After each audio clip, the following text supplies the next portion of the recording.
todos, sejam todos bem-vindos.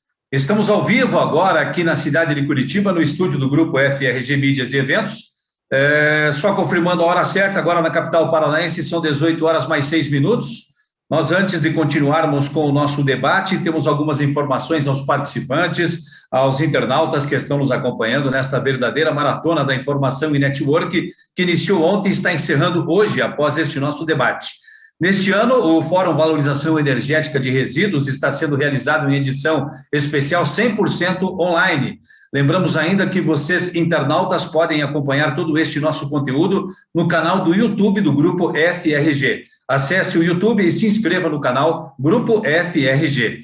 Você ainda pode interagir conosco durante as transmissões pelo nosso chat que está aqui ao ladinho, ok? Abaixo do chat, basta você clicar no banner e ir diretamente para a nossa feira virtual do evento. Ali você poderá encontrar o stand dos nossos patrocinadores e ainda poderá conversar diretamente com o especialista através do WhatsApp de cada empresa que estará disponível durante todo este nosso evento.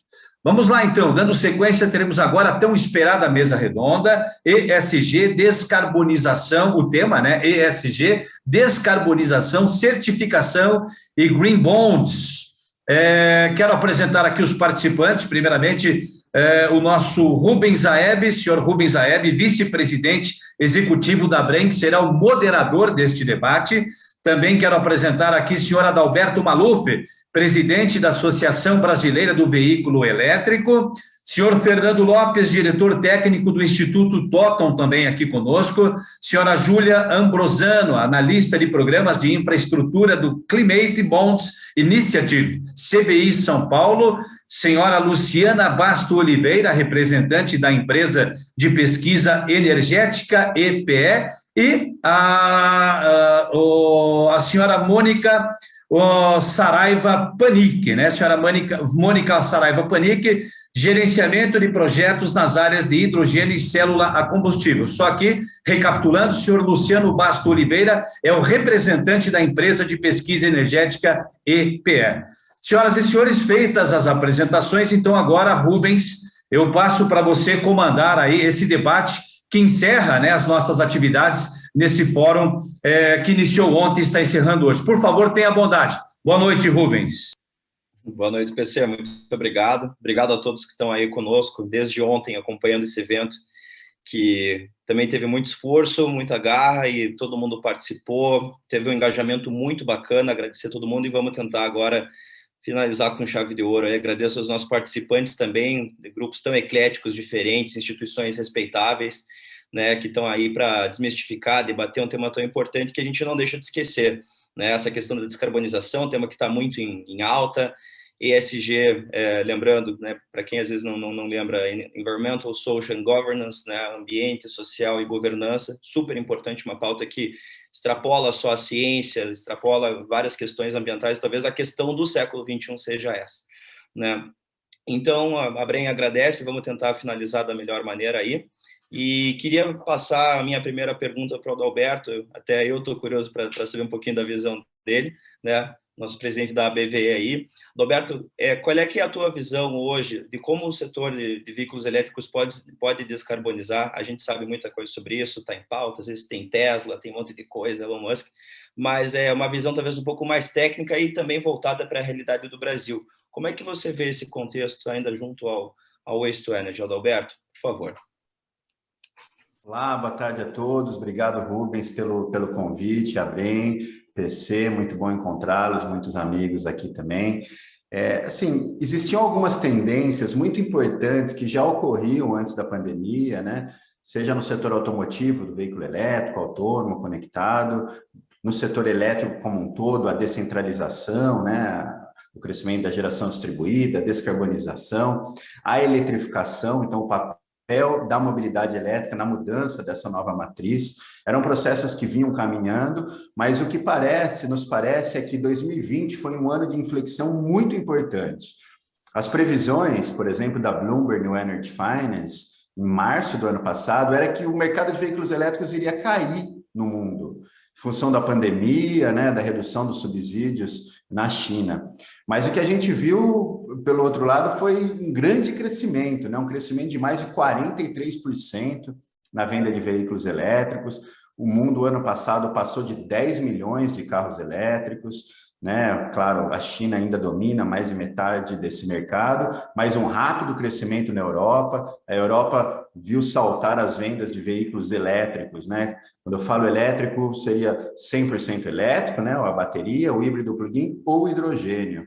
E na Europa a gente viu esse crescimento de 3 para 23% da média da venda de veículos elétricos na Europa, um salto gigantesco.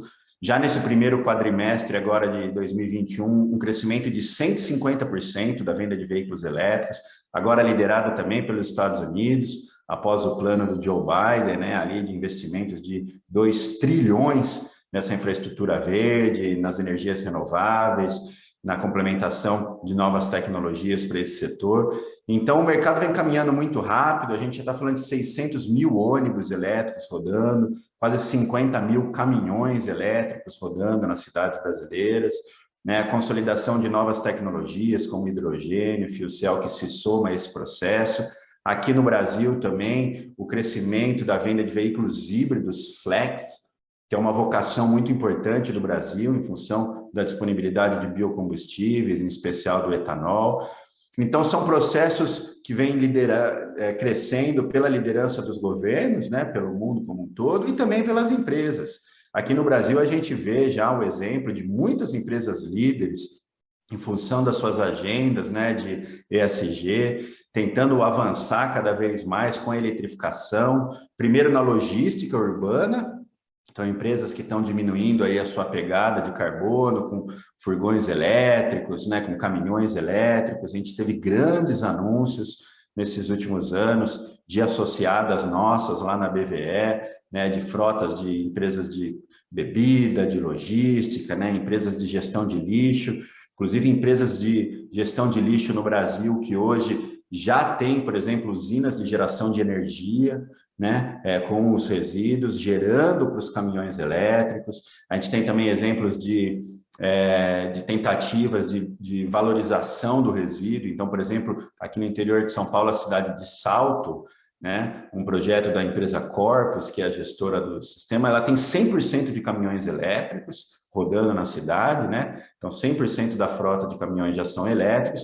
E esses resíduos estão indo para centrais de valoração, tentando criar cada vez mais aí o combustível derivado do resíduo, né? Então, a gente vê o mercado como um todo valorando cada vez mais o resíduo, essas oportunidades e perspectivas de cogeração de energia, de geração distribuída, junto com a eletromobilidade, um crescimento muito forte das renováveis no mundo e também aqui no Brasil. Então, é uma agenda que vem crescendo muito, muito positiva. Eu tenho certeza que ela vai continuar a crescer, porque o potencial brasileiro é enorme nesse setor. Obrigado, Roberto. Maravilha. Aproveitando todo esse cenário que você colocou para nós, assim, queria complementar ainda como é que você vê essa questão da eletromobilidade ainda inserida no contexto do Waste to Energy hoje, questão de, por exemplo, caminhões de lixo, essas distâncias, às vezes, que é um gasto, seja para a prefeitura, para o contribuinte. Como é que você vê, não sei se você tem um estudo ou uma visão desse mercado diferente para caminhões, e como é que são as perspectivas para esse mercado nos próximos anos, assim, como é que você vê? A eletrificação ela vem vindo com muita força nos setores que têm um alto consumo de energia, né? Então, caminhões de lixo, por exemplo, são uma aplicação que se encaixa muito bem na eletromobilidade, porque são roteiros quase sempre repetitivos, né? Garagens, uma garagem em geral, ela mantém todos os caminhões da cidade, então é mais fácil você resolver o problema da infraestrutura urbana, da disponibilidade de energia, né? E, de alguma maneira, o uso intensivo, esse consumo tão alto que teria um caminhão diesel, ele já está viabilizando um TCO, um Total Cost of Ownership, muito favorável. O Brasil hoje, por exemplo, já tem mais de 50 caminhões de lixo elétricos, rodando em pelo menos 6, 7 cidades do Brasil. Claro, são frotas pequenas, né? A frota do Rio de Janeiro é a maior do Brasil hoje, com 20 caminhões, quase 10% da frota de caminhões de gestão de resíduos sólidos no Rio já são feitos com caminhões elétricos. E a gente tem, por exemplo, vê exemplos lá em Ponta Grossa, por exemplo, como eu comentei, né, de usinas de compostagem, que ele também faz geração de energia, né, de biogás. Então, cada vez mais os atores vêm trazendo isso. Por exemplo, o setor sucroalcooleiro é um setor muito importante que gera a sua própria energia, que tem disponibilidade de energia barata, hoje com iniciativas aí tentando de eletrificar, a construção civil também, porque a gente tem aqueles caminhões ali de betoneiras, por exemplo, ou de transporte de materiais que também tem esse fluxo muito parecido, o caminhão fica lá parado também, girando, consumindo combustível, já o elétrico não. Quando ele está parado, ele não gasta nada, né? Então, são setores onde o TCO, né, o Total Cost of Ownership, o custo de propriedade total da tecnologia já se viabiliza do ponto de vista econômico e a gente vai ver cada vez mais essas soluções saindo do papel nos diferentes setores do Brasil. Maravilha, Adalberto. Obrigado pelas informações, que animado também, muita coisa. A gente está sempre aprendendo aí constantemente, né?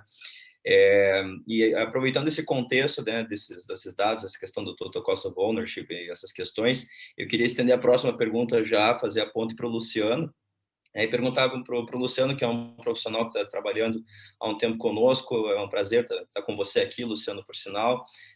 Dessa tua visão da questão, assim, como é que o modelo de autoprodução nas concessões favorece a valorização energética? Por que encaixa tão bem isso? Você que é uma pessoa que está mais técnica, mais a fundo disso, como é que você vê isso, Luciano, por favor? Boa tarde, Rubens. Boa tarde a todos. Obrigado pelo convite. Nós enxergamos que essa é uma grande oportunidade, porque, como bem colocado pelo Adalberto, eu queria só explorar um pouquinho mais essa questão das concessões, porque são contratos estabelecidos para o tratamento dos resíduos, que envolve diretamente um sistema de transporte. E diria que a gente pode expandir esse conceito de concessões também para o transporte público, os ônibus. Então, os estudos que nós fizemos identificam que a demanda por diesel dos serviços públicos no Brasil corresponde à metade do que é importado de óleo diesel pelo país. E o óleo diesel, além de ser uma fonte de gases de efeito estufa, um poluente global, é uma fonte de poluentes locais. O óleo diesel é emissor de material particulado que causa doenças respiratórias e, portanto, acomete a população em morbidade e mortalidade, levando a custos no SUS. Claro que a gente não vai pensar em retirar dinheiro do sistema de saúde para apoiar isso que nós estamos falando, mas o sistema de saúde pode se aproveitar de uma mudança na fonte de energia dessas frotas públicas para reduzir a demanda sobre o setor de saúde. Então, quando nós pensamos que normalmente o conceito de uma usina do setor elétrico é de contrato, ela está contratada. E normalmente o setor de combustíveis é um setor spot. Quem tem um veículo, quem tem uma frota, vai ali e compra o combustível no posto. As concessões, na verdade, que envolvem serviço de transporte, elas remetem a um contrato. Então, o ideal é que pudéssemos fazer essa mesma quantidade de energia que eu falei para vocês, que o diesel consumido pelas frotas públicas é metade da importação, mas esse diesel ele é 80% do potencial de oferta energética dos resíduos das cidades brasileiras. Então, a demanda da frota corresponde a 80% do que o lixo urbano pode prover. Então, é uma forma coerente de dar garantia às usinas de tratamento, de recuperação energética dos resíduos, reduzindo custos perante o diesel, reduzindo poluição global e local. E isso é algo que, para o conjunto da sociedade, é extremamente vantajoso. Nós estamos tentando reunir os atores, e as experiências que o Adalberto comentou são excelentes informações para servirem de vitrine, porque nós estamos falando de uma questão de governança, não é? As prefeituras poderem arcar ou garantir a demanda para que todo o aproveitamento energético de resíduos aconteça. Nós termos um benefício ambiental significativo que vai levar a um benefício social, porque a sociedade brasileira pode se libertar de uma emissão de poluentes que causam doenças nas cidades em troca de um tratamento adequado dos resíduos por um custo que cabe naquilo que nós já pagamos. Então, essa eu acho que é a grande questão. É uma oportunidade que não foi desenvolvida ainda em outros países. Eu acho importante falar isso, Rubens, porque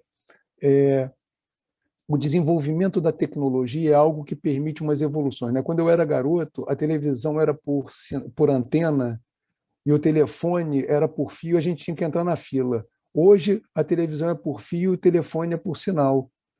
Então, o mundo mudou. E a evolução tecnológica nos últimos anos, principalmente no caso do setor de transporte, nos permite alterar a rota tradicional de aproveitamento energético só para a eletricidade, para a rede. Hoje, essa saída é muito adequada para o Brasil. Obrigado. Maravilha, Luciano. Muito bom ter essa visão tua, tá? Eu agradeço. Eu acho que, como eu comentei no início, a ideia desse painel era a gente extrapolar um pouco os conceitos do Waste to Energy, ir para além da questão do lixo, ver a coisa como um macro. É muito importante a gente pensar, né, no todo, ver como que os setores podem se complementar. Né? Gosto de reforçar sempre. O setor de resíduos é um setor muito intersetorial, interdisciplinar. A gente tem que ter uma conversa, tem que ter um emaranhado, tem que ter muito brainstorming, por assim dizer. Né? E essa tua visão é muito legal, né? Esse impacto. Esses dias eu vi aqui em Curitiba, eu estava chegando na cidade, aqui é mais frio, daí estava fazendo aquele smog, assim, terrível, era irrespirável, assim, sabe? E você vê muita gente realmente né, que mora à beira da rodovia, assim, aquela fumaceira e tudo. Então, essa questão do diesel, acho que, como eu comentei, o nosso grande desafio do século é realmente baixar emissões, e essa é uma solução. Que bom que você botou também os desafios, botou as questões disso, como garantir, não vai sair do dia para a noite. Mas é legal ver que é uma solução, dá para inovar e dá para ser feito. E, paralelo a isso, pessoal, quem está nos acompanhando também, já queria também fazer aqui a ponte para o Fernando Lopes, porque tudo isso que a gente está comentando tem que ser certificado de alguma maneira. A gente tem que ter certeza de que isso está funcionando. Quem que vai lá corroborar? Quem que vai ver realmente a eficiência disso? Né? E a descarbonização não pode ser um fingimento de descarbonização. A gente tem que descarbonizar de fato, é o que precisa. Aí eu estendo para você, Fernando, como que você vê os benefícios da certificação para a descarbonização da matriz energética do como um todo, e depois você pode falar um pouquinho do Waste to Energy também, por favor. Obrigado. Okay. Obrigado pelo convite. Eu queria colocar aqui um ponto de vista da parte de certificação, olhando do consumidor, né? Ou seja, como o consumidor consegue, com seu poder de escolha, mudar a infraestrutura, né? Então, o que acontece? As empresas, elas reportam as suas emissões de gases de efeito estufa, e aqui no Brasil, para vocês terem uma ideia, cada 1 megawatt-hora usado pela empresa, por qualquer empresa, ela põe na sua pegada de carbono algo como 100 quilos de CO2, 100 quilos de gás de efeito estufa para cada megawatt-hora, que essa é a média do nosso grid. Esse ano deve até ficar pior, porque as térmicas estão ligadas com tudo aí, então deve aumentar um pouquinho mais. E as empresas falam, puxa vida, como que eu me livro dessa pegada de carbono? Porque eu estou plugado no sistema elétrico e essa média do sistema elétrico. E aí eu falei, será que as empresas falaram, por que eu não posso ter uma escolha de compra? Por que eu não posso colocar na minha pegada de carbono a minha escolha de compra de energia? E aí que surgiu o sistema de RECs, de certificados de energia renovável, que existe aqui no Brasil. Para vocês terem uma ideia, no ano passado foram comercializados mais de 4 milhões de megawatt-hora de energia rastreada. Esse ano nós já estamos com 5 milhões, quer dizer, a gente deve fechar com 10 milhões.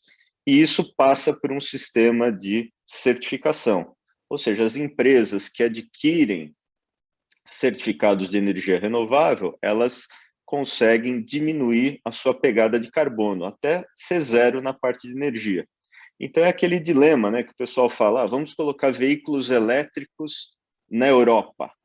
Né? O veículo elétrico na Europa, você está trocando o ponto de emissão. Você está pondo, em vez da emissão ser no carro elétrico no motor a combustão, você está expandindo um pouquinho, está jogando essa emissão para a usina movida a carvão, por exemplo.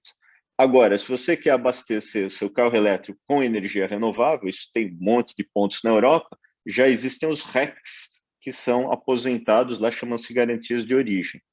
E aqui no Brasil, e assim no mundo, o sistema de RECs, ele é agnóstico em termos de tecnologia, né? Então, podem ser hidrelétricas, podem ser biomassa renovável, pode ser eólica, fotovoltaica, e pode ser também usinas de recuperação energética de resíduos urbanos. Ou seja, é possível geração de RECs a partir de geração de energia elétrica de usinas de recuperação de resíduos urbanos.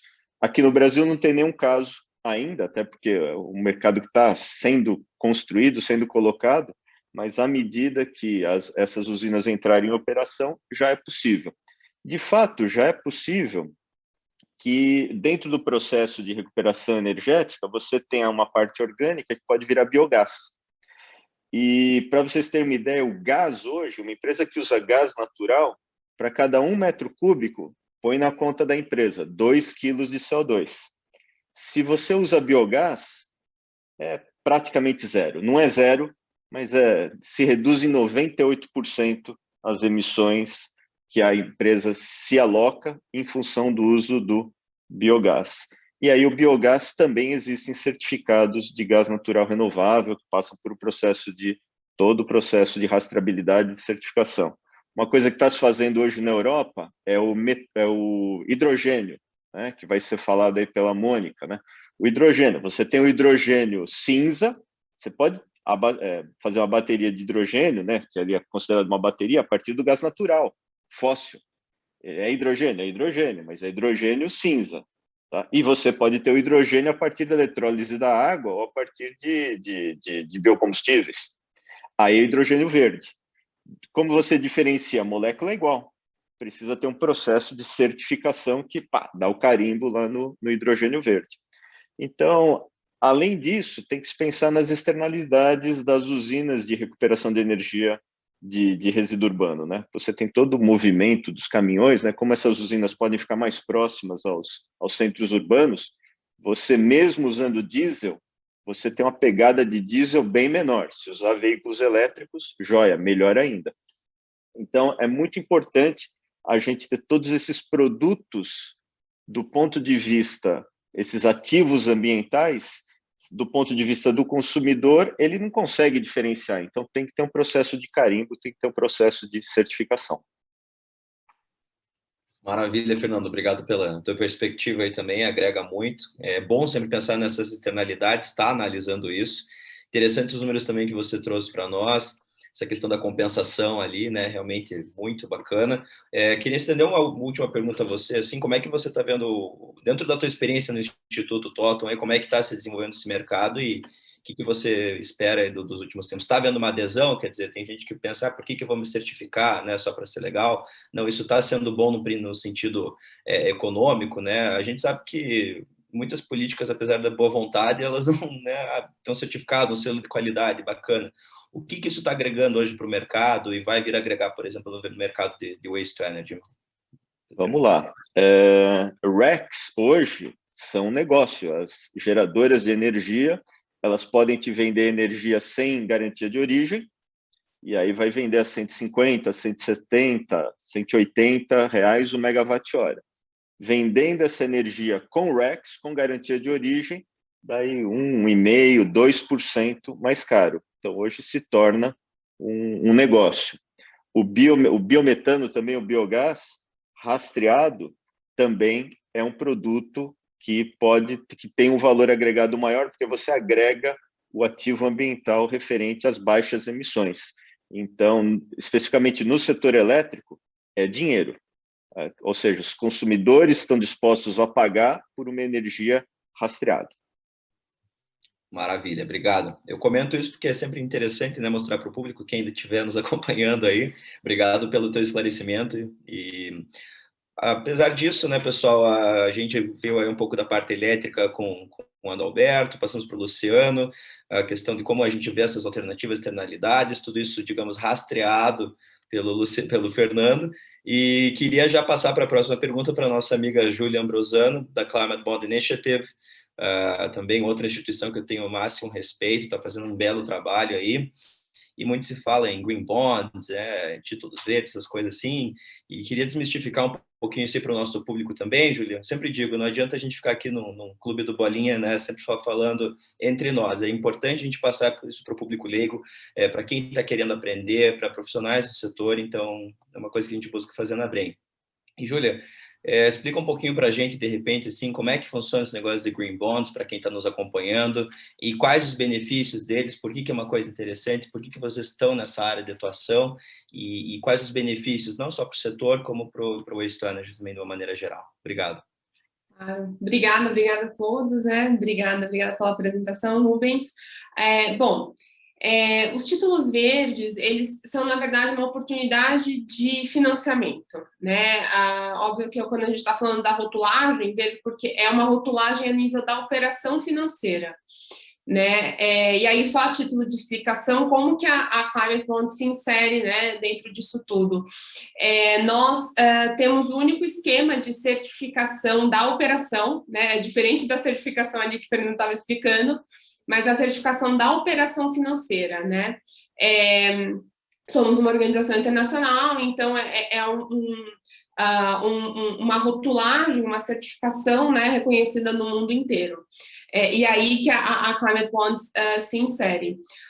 Mas a rotulagem financeira verde, na verdade, então é uma oportunidade, principalmente, hoje em dia, eu diria, para atrair investidores para a operação financeira, né? Então, hoje em dia, há muitos investidores, né, em todo o mundo buscando por ativos, né, por preencher seus portfólios com ativos que estão ali de acordo com mandatos ESG, né, ou o ESG que a gente está falando aqui hoje.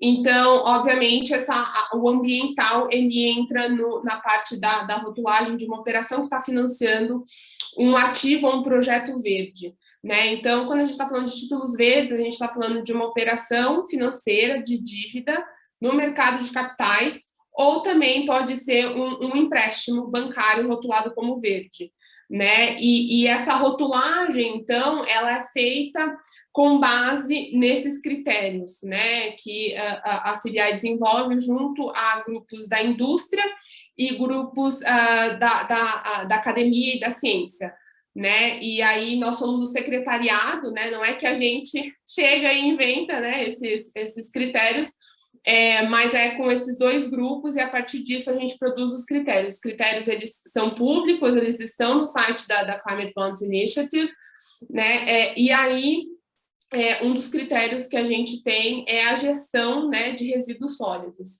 né? E aí, nesses critérios, né, entram muitas tecnologias, né, muitos ativos e tipos de projetos dentro dessa parte de gestão de resíduos sólidos, como instalações de separação, instalações de reciclagem e reuso, instalações de compostagem, de gestão anaeróbica e também instalações de waste to energy, né? Mas aí é só uma ressalva que o waste to energy é considerado para países fora da União Europeia, porque hoje a União Europeia considera essa uma tecnologia ainda, uma ressalva muito necessária para países como o Brasil, mas a União Europeia, ela considera essa tecnologia já como de transição, não tanto uma tecnologia verde.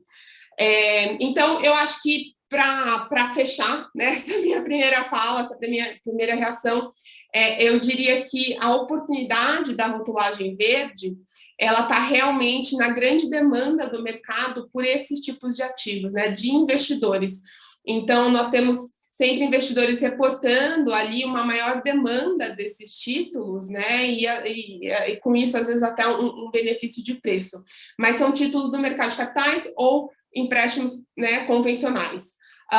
Eu acho que só para finalizar a minha fala, eu até vou adicionar, o que a gente vê no setor, né, de resíduos, e a gente produz alguns estudos também. Então, eu falei dessa parte de critérios da CBI, mas aqui a gente também desenvolve alguns projetos, e recentemente a gente desenvolveu um projeto com o Banco Interamericano de Desenvolvimento, o Ministério da Economia, e ali voltado justamente para ver quais são as oportunidades de investimento, né, verde em setores chaves. Um deles que a gente, né, priorizou foi a parte de gestão sustentável de resíduos, né? E aí o que a gente vê também no setor é uma oportunidade também na regionalização de projetos, né? E até de empregar mecanismos de financeiros, de gestão consorciada para ir ao mercado de capitais e aí sim ter essa rotulagem verde dentro dessa operação, vamos dizer, agregada, né? De projetos agregados, ou mesmo de operações financeiras agregadas. Então, isso também é um relatório que a gente publicou há pouco tempo. Eu acho que ainda muito vai se falar sobre isso, então tem tudo no nosso site, né? E também fico à disposição para quem tiver dúvidas e quiser me contactar pessoalmente. Maravilha, Júlia. Obrigado pelas tuas colocações aí. É muito bom ver que tem movimentos que nem o de vocês aí, porque no final das contas, lógico, essa parte de financiamento é uma coisa importante, né? A gente pode fazer estudo, a gente pode ver mercado, pode ver potencial, mas no final das contas, a ferramenta é o financiamento, é transformar aquilo numa oportunidade, é certificar e procurar buscar essa transição, como você bem colocou ali também, né? Para a gente melhorar o setor de uma maneira em geral, com critérios. Acho que isso é importante, né? É até bom saber que é público, quem estiver acompanhando a gente pode ir lá, pode procurar por isso. E bom saber que vocês também têm projetos próprios, priorizaram a área de resíduos, quer dizer, uma pauta que está todo mundo junto aí. E uma última pauta que eu quero colocar aqui para nós, não menos importante, pelo contrário, talvez uma das maiores promessas tecnológicas que a gente está buscando aí, que o Fernando já tinha até começado a falar um pouquinho ali, mas eu vou puxar agora com a Mônica, da Associação Brasileira de Hidrogênio, a BH2, para a gente falar um pouquinho dos benefícios do hidrogênio, né, Mônica? Vamos lá, vamos tentar. Eu sei que é um tema que daria algumas horas aí de palestra, né? Mas a gente acompanha nos últimos tempos aí, vemos que o Porto de Pecém ali está para receber um investimento aí bilionário, né? Se não me engano, mais 5 bilhões de dólares aí para fazer hidrogênio verde, né? Uma coisa que a gente fica feliz de ver no Brasil, uma coisa que está saindo grande. O hidrogênio como grande promessa também dessa transição, né, da descarbonização, pauta ESG. Passo para você a palavra, Mônica, para você só colocar um pouquinho dos benefícios aí que tem enormes, a gente conhece bem os desafios. Dá um pouquinho da tua visão para a gente aí, que eu também estou muito curioso para escutar. Por favor, Mônica. Muito obrigada, Rubens. Agradeço a Brem o convite e boa tarde a todos os participantes e ao público. Eu acho que esse movimento da descarbonização é uma coisa fantástica, né? A gente já percebeu aqui que todo mundo falou, na verdade é uma onda, né? Uma onda que ela é recente, mas ela é muito forte e é uma onda mundial, ou seja, ela começou, na verdade, no final de 2017, foi ganhando força em 2018, aí ela ganhou volume em 2019 e o ano passado ela ficou imensa, né? Não só no mundo, mas também no Brasil. Ou seja, todos os setores da economia eles estão hoje pensando em como vão descarbonizar suas atividades. Então, entra tudo que já se falou hoje aqui nesse painel, entra a eletrificação, entra os certificados, a certificação de energia renovável. É um processo que o mundo, na verdade, ele se conscientizou de que para atender às metas do Acordo de Paris, o que eles estavam fazendo não era suficiente, não estava sendo suficiente.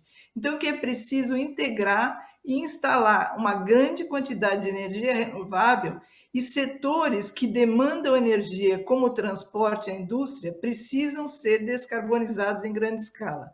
Então, entra também o aproveitamento de resíduos em todos os sentidos. Então, você pode aproveitar os resíduos para gerar energia, você pode aproveitar os resíduos para produzir hidrogênio e utilizar como matéria-prima da indústria. Na verdade, é o aproveitamento de tudo, que todo mundo sabe, e o que se fala, não existe eu jogo fora, né? Não existe o fora, está todo mundo no mundo e está sempre dentro, você sempre tem que conviver com aquilo que você jogou fora. Até os gases de processos que antes eram liberados na atmosfera, hoje eles estão sendo capturados e comercializados, ou seja, existe um aproveitamento de tudo, né? E é muito interessante porque existe a interconexão dos setores, ou seja, o setor elétrico com o setor de gases industriais, com o setor de geração de resíduos e o aproveitamento de resíduos e com aqueles que consomem, né, as matérias-primas que vão ser geradas a partir daí. Então, é um movimento tão importante que nós estamos vivendo, porque aquilo que todo mundo sempre sonhou, né, que a proteção do meio ambiente ela está gerando negócios. E a cadeia de valor dessa descarbonização ela é tão grande que ela envolve todos os setores da economia, todos. Então, assim, seja para... e aquilo que o Adalberto mencionou, que o Luciano, o Fernando, quer dizer, você tem uma quantidade de resíduos, seja resíduos sólidos, seja resíduos de biomassa, que tem uma grande quantidade no Brasil, seja resíduos até de saneamento básico, todo tipo de resíduos em termos de gases, né, na parte da eletrólise da água, por exemplo, que é a produção de hidrogênio através de energias renováveis, você produz hidrogênio e oxigênio. Oxigênio era liberado na atmosfera. Agora, todo mundo sabe que durante a pandemia o oxigênio atingiu um valor estratosférico, né? Então, você imagina, hoje é muito vantajoso você ter um equipamento que produz o oxigênio e você pode comercializar e utilizar oxigênio. O CO2, combinado com o hidrogênio, ele vira combustível sintético. Então, existe o aproveitamento de tudo para gerar energia, para gerar gases que vão substituir carbono, que vão descarbonizar um processo industrial, que vai descarbonizar o setor de transportes. É um movimento importantíssimo no mundo inteiro, né? E também ele gera a cooperação internacional. Toda essa parte de certificados, existe a necessidade de importar hidrogênio verde, por exemplo, países que não têm tantas fontes renováveis como o Brasil. O Brasil é riquíssimo, né? O Brasil tem todas as fontes de energia renovável já mencionadas nesse painel. Então, tem energia solar, tem eólica, tem biomassa, tem resíduos, quer dizer, tem biogás, você pode produzir hidrogênio também a partir do biogás. Então, existem países que não têm tantas fontes, mas precisam também descarbonizar. Então, existe essa motivação também para exportar, né, o hidrogênio verde, ou exportar energia na forma de hidrogênio para descarbonizar a nível mundial. Então, o que eu falo, né, os países ricos hoje são aqueles que têm fontes renováveis de energia e vão poder se beneficiar com isso e aproveitar essas fontes de forma a gerar emprego, gerar negócios, enfim, proteger o meio ambiente e principalmente promover a inovação tecnológica, né? A eletrificação ela é um movimento sem volta, quer dizer, os números que o Adalberto mencionou é um movimento sem volta e não há competição entre veículos a bateria, veículos a hidrogênio, existe uma complementariedade, é tudo veículo elétrico, né? E veículo também elétrico abastecido com biocombustível, tudo isso é possível e tudo isso deve acontecer. É um caminho sem volta, é uma onda cada vez maior e a gente sente que no Brasil existe essa percepção que é muito importante, tanto do setor privado quanto do setor governamental e também do setor acadêmico. Então, é como se todo mundo quisesse participar desse movimento e fazer acontecer. Eu percebo que é um movimento único, porque não existe ninguém contra, né? Existe todo mundo a favor da descarbonização.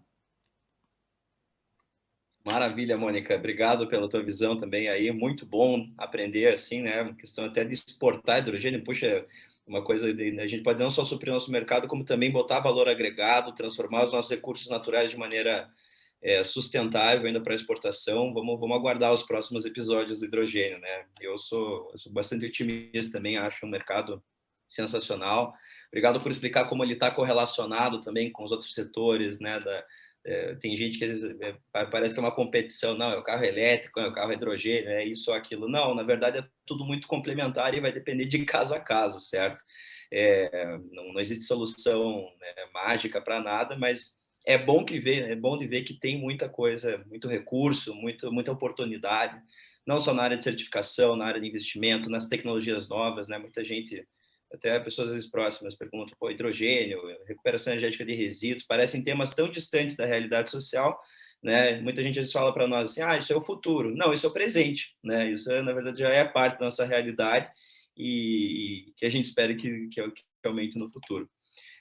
Pessoal, eu estou muito honrado de estar intermediando aqui. A gente está se aproximando um pouquinho ao nosso final aqui.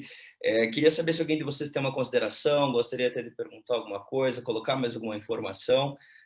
A gente está aqui para escutar vocês, gostaria que tivesse mais tempo, mas realmente daqui a pouco estamos na parte final. Alguém quer fazer algum último apontamento? Está todo mundo tranquilo? Eu posso, Rubens, só um comentário, né? Claro. Que o Brasil, a gente já é uma potência ambiental, né, de sustentabilidade em várias áreas, né? Em hidrelétricas, em eólica, em biomassa. O Brasil tem um potencial de se consolidar cada vez mais como um grande líder mundial, né, na criação e exportação dessas tecnologias verdes. Então, seja a questão da energia solar, das PCHs, né, do resíduo, do hidrogênio, quer dizer, o Brasil tem tudo para se consolidar a nível mundial como um grande player de quase todas essas tecnologias verdes. O que a gente vê a nível mundial hoje é um esforço muito grande dos governos de financiar essa transição para a indústria do futuro, para a economia de baixo carbono. Então, cada vez mais eu acredito que a gente vai ver iniciativas no Brasil também, trazendo as empresas, junto da academia, da indústria e do poder público como um todo, para pensar esse futuro que todos nós queremos, que eu tenho certeza que vai ser muito bom, que o Brasil tem um potencial, né, dessa complementariedade, né, da solar com a eólica durante o dia e a noite, ou durante as estações do ano, entre a biomassa, biocombustível, as chuvas, o sol. Quer dizer, o Brasil tem muito a ganhar nesse processo de complementariedade. Hoje a gente tem um planejamento energético já de visão de futuro, então eu tenho certeza que a gente vai cada vez mais se consolidar aí nesses nichos. Espero que também no tema do waste to energy, né, todos os atributos aí que os resíduos podem gerar de valor para a gente agregue a todas essas outras indústrias. Maravilha, Adalberto, obrigado pela tua fala. Abro mais uma vez se alguém quiser também botar alguma coisa. Mas, de qualquer maneira, além de aprender bastante com vocês aqui, eu fico feliz de ver que tem solução, né? Que a gente tem, então, não só no contexto da Brem e do Waste to Energy em geral, mas do contexto de todos os respectivos setores, certificação, hidrogênio, eletromobilidade e por aí vai. É bom ver autoridades do assunto, como são vocês, que a gente tem a honra de ter conseguido juntar aqui no mesmo evento, positivos, né, otimistas com relação ao futuro, né, é muito bom a gente escutar isso. Agradeço a todos vocês, gente, foi, acho que, altíssimo nível aqui, espero que nossos parceiros estejam gostando também, e vou passar a palavra para o PC aí para encerrar para a gente. Muito obrigado. Muito obrigado, Rubens. Senhoras e senhores, em nome do Grupo FRG Mídias e Eventos e da Abrem, eu quero agradecer a participação das autoridades, dos palestrantes que estiveram conosco nesse último painel. Muito obrigado, Rubens Aeb, vice-presidente executivo da Abrem, que moderou este debate. Muito obrigado, senhor Adalberto Maluf, presidente da Associação Brasileira do Veículo Elétrico, senhor Fernando Lopes, diretor técnico do Instituto Totum, senhora Júlia Ambrosano, analista de programa de infraestrutura do Climate Bonds Initiative, do CBI São Paulo, senhor Luciano Basto Oliveira, representante da empresa de pesquisa energética EPE, e senhora Mônica Saraiva Panic, gerenciamento de projetos nas áreas de hidrogênio e célula a combustível. Eu lembro a todos que estão nos acompanhando, os internautas, que temos pessoas conectadas em todo o Brasil e no mundo, inclusive na Eslovênia, Itália, Alemanha, Suíça, França, Espanha, Portugal, Marrocos, República Dominicana, Canadá, Estados Unidos, Colômbia, Equador, Chile e Argentina. O Fórum Valorização Energética de Resíduos, realizado 100% de forma virtual, aborda os principais temas da valorização energética de resíduo no Brasil e também no mundo. Lembramos ainda que você pode acessar todo esse conteúdo através do canal do YouTube do Grupo FRG.